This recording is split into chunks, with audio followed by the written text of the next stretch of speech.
আজি বনাব লৈছোঁ ঘেৱাৰ। এয়া হৈছে ৰাজস্থানৰ স্পেচিয়েল আৰু ফেমাছ ডিছ হয়। খাবলৈ খুবেই টেষ্টি আৰু অতি সোনকালে বনাই পেলাই ৰেডি কৰিব পাৰি। হেল্ডিয়ে হয় আৰু লগতে টেষ্টিয়ে হয়। আৰু এয়া বনাবলৈ আমাক লাগিব ঘি, আৰু ঘিয়েৰে তৈয়াৰ কৰা হয় যিহেতু গমেই পাইছে কিমান টেষ্টি আৰু কিমান হেল্ডি হয়। তো ইয়াতে ঘি আমি 4 টেবুল স্পুন ঘি লৈ ল'ম।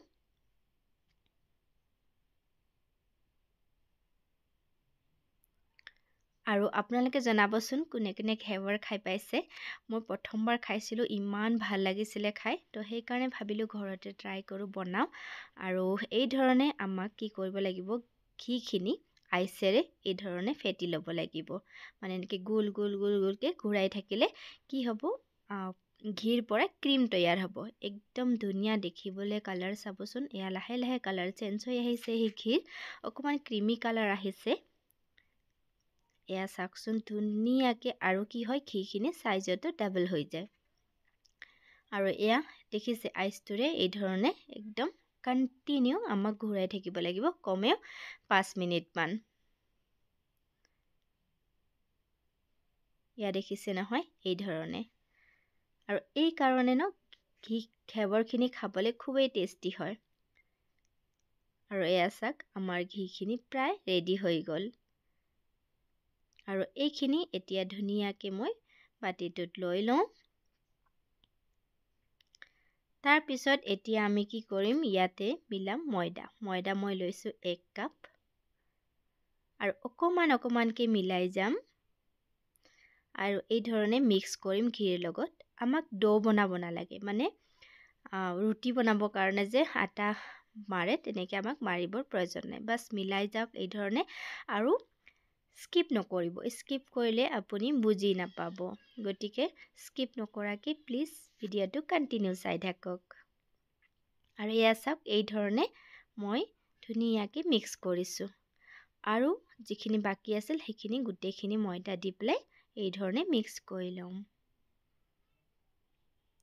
আৰু এতিয়া ইয়াতে দিম গাখীৰ লৈ লৈছোঁ মই 1 গ্লাছ।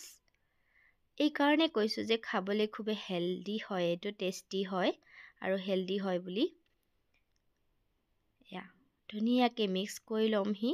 আৰু আপোনালোকে চাই যাব ধুনীয়াকৈ, কাৰণ বেটাৰটো আমাৰ কনচিষ্টেঞ্চি কিমান লাগিব গোটেইখিনি জানাটো বহুত ইম্পৰ্টেণ্ট হয়, নহ'লে ঘেৱৰ আপোনাৰ নবনিব। আৰু বাকী থকা গাখীৰখিনিও মই ঢালি দিলোঁ ইয়াতে। আৰু এতিয়া অকণমান মই ইয়াতে পানী দি দিম।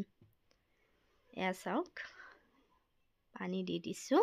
আৰু এতিয়া ধুনীয়াকৈ গোটেইখিনি মিক্স কৰি ল'ম, যাতে এটাও লাম্পছ নাথাকে, মানে গোটা গোটা থাকিব নালাগিব। ধুনীয়াকৈ একদম ডোছাৰ বেটাৰ নিচিনা হ'ব লাগিব।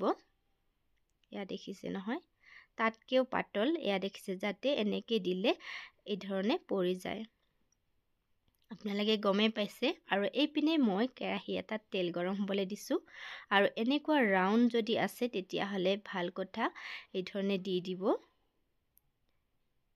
এয়া দেখিছে নহয়। আৰু ইয়াতে এতিয়া মই লাহে লাহেকৈ বেটাৰখিনি অকণমানকৈ দি যাম। গতিকে আপোনালোকে ভিডিঅ'টো স্কিপ নকৰাকৈ চাই থাকে। এয়া চাওকচোন এই ধৰণে অকণমান দি যাব লাগিব। যেনেকৈ উতল আহিব দিয়াৰ পিছত তেনেকৈ ষ্টপ কৰি দি দিব।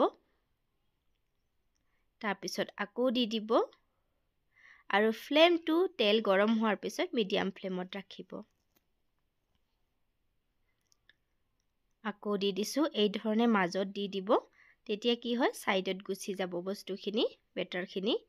আৰু দি দিছোঁ অকণমানকৈ এনেকৈ দি যাব। কমচে কম মই 2 হাতামান এনেকৈ দি দিম। আৰু মাজে মাজে এই ধৰণে তেলখিনি এনেকৈ দি থাকিব। আৰু এয়া দেখিছে নহয়, ধুনীয়াকৈ কালাৰো চেঞ্জ হৈছে। আৰু যেনেকৈ ছাইডটো ক্ৰিস্পি হৈ আহিছে তেনেকৈ নিজে এৰা খাই যাব। আৰু এইটো লাহেকৈ উঠাই দিয়ক।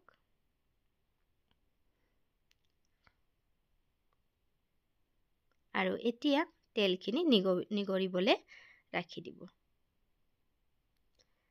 এয়া মই এই ধৰণে সৰুকৈ বনাইছোঁ। আৰু যদি আপোনালোকৰ লগত এনেকুৱা চাৰ্কেল একো নাই, তেতিয়াহ'লে চাহ বনোৱা চচটোতে বনাব পাৰে সৰুকৈ।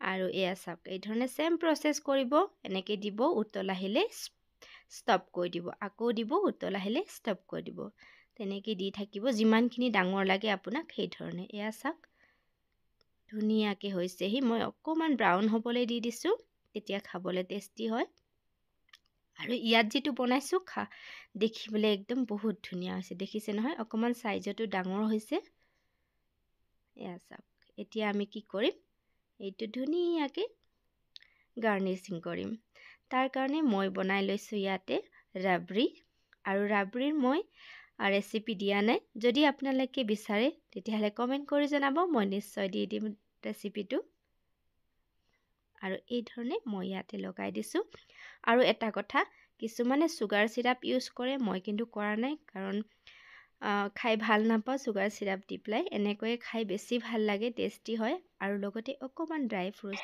কেনেকুৱা লাগিছে জনাবলৈ নাপাহৰিব আৰু বহুত ইজি হয় আপোনালোকে বনাব পাৰে ঘৰতে খুবেই টেষ্টি আৰু হেলদি হয় খুব ধুনীয়া হৈছে একদম ক্ৰাঞ্চি আৰু একদম পাৰফেক্ট ঘেৱাৰ বনিছে আৰু এইটো আপোনালোকে জানে ৰাজস্থানৰ একদম স্পেশাল ট্ৰেডিশনাল ডিশ হয় খুবেই মানে টেষ্টি হয় আৰু বহুত ফেমাস হয় তো আপোনালোকে বনাই খাব পাৰে এনেকৈ আজি মই বনাইছো একদম পাৰফেক্ট হৈছে একবাৰতে পাৰফেক্ট হৈছে তো আপোনালোকে এনেকৈ বনাব আৰু কমেন্ট কৰি জনাব কেনে পালে আৰু দেখাত কেনে হৈছে